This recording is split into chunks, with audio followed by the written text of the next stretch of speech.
It's Old Men Stories. Today we're going to look at heritage.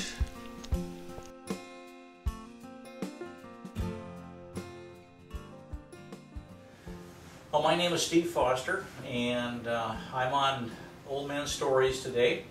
I never thought I'd be old enough to do this, and there's some people that never thought I'd live long enough to do this. But here I am, and I work at the turkey plant here in town. There's a lot of immigrants that work in this plant.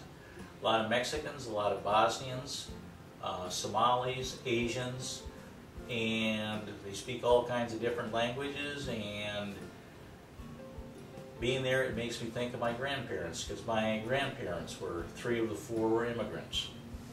On my mom's side, they were both from Sweden. And then on my dad's side, my grandfather was from Ireland, and then my grandmother, she was a daughter of German immigrants.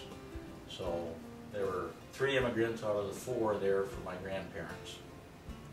On my mom's side, both my mom and my aunt could speak Swedish, and they grew up speaking that. They could speak and write fluent Swedish, and even though they all learned English, and my grandparents, I can remember my grandfather just a little bit, and I can't remember any accent or anything, but they both spoke very good English, and they did quite well. My grandfather on my mom's side had probably a 6th grade education. He farmed down by Brandon Valley, South Dakota, which is down next to Sioux Falls, and he did very well at that. And he was always, at the time, he died when I was quite young, so I really didn't get to know him, but as I've gotten older and I've learned things about him, he was very shrewd about what he did and the things he got involved in, and he did very well with cattle and other things. But he traveled and he learned a lot, and he did things that he enjoyed doing. And he did well enough that he could go on hunting trips up into Alaska. He went up there a couple of times. He took a trip over to Germany and Sweden one year, and this was about 1958 or 1959, and he came back with a Volkswagen car. He said, while he was over there, he rented a car, and he liked this Volkswagen, so he bought one and had it shipped back to the United States. And I can remember my grandmother giving us rides in this little Volkswagen, which was before they were a very popular car here. And he was just very shrewd about things that he did, and he, did well at it. On my dad's side, my grandfather was actually born in the United States, because his father had come over here and bought a farm and had a family and raised it, or started raising it, and his mother didn't like being in the United States, so they moved back to Ireland. And he had, I don't know, 7 brothers and 6 sisters, or it was a big family. And of all those kids, I think 4 of them were born in the United States, but only 3 of them immigrated back to the United States. And my grandfather came over here and he farmed, and then he had a brother that came over here and farmed with him, and he had been born in Ireland, so he was an American citizen, and he immigrated through Canada. And the story is that I was told that as he got into some kind of immigration problems and ended up in jail up in Detroit for a while for immigration problems, and one of the Mexicans that I work with was talking about this, that this happened to her mother, that she got thrown in jail because she was illegal. Well, here's my great uncle, the same thing happened to him. And then he had another brother that farmed down in Iowa that he immigrated to.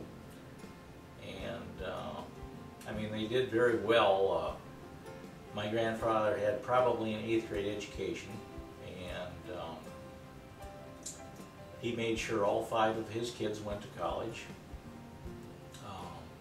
He married a woman that had a college education. My grandmother, who was a daughter of the German immigrants, she had gone to college in Nebraska at a teacher's college, and she had taught school for a while, and then she was worked in an insurance office, and that's where they met. And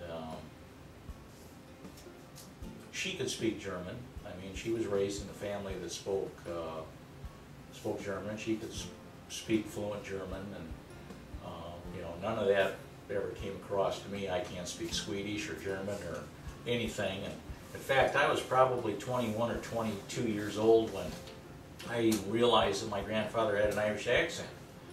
And one of my cousins on my mom's side was up visiting, and my grandfather came down to the house and they talked for a while, and after he left, my cousin said, well, he's sure got an Irish brogue. And that was the first time that I ever realized that he had an Irish brogue, because that was, I mean, I heard it all my life. There was nothing abnormal about it. And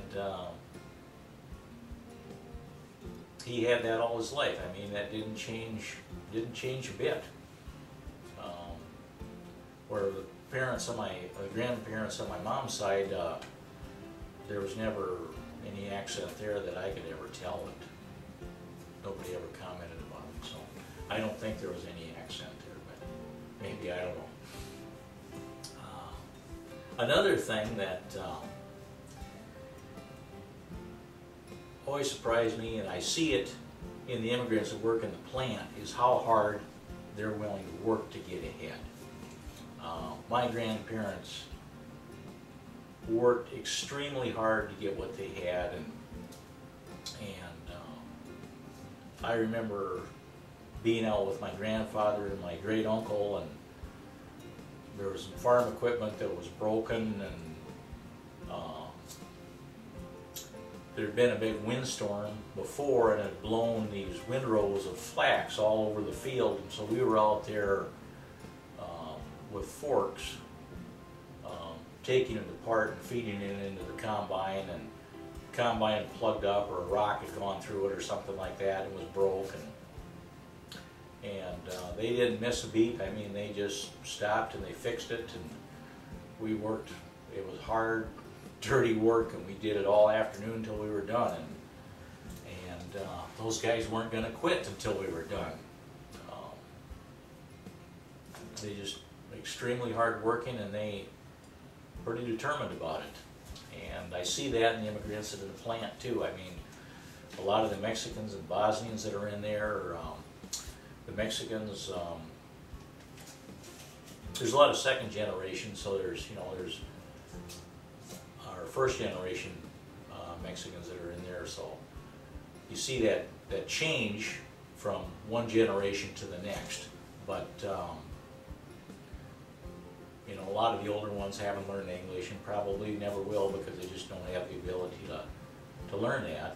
You see that with the Bosnians too. A lot of the older Bosnians lost everything in the war over there, and they're over here, and a number of them had you know, assets built up. They had businesses, they had homes.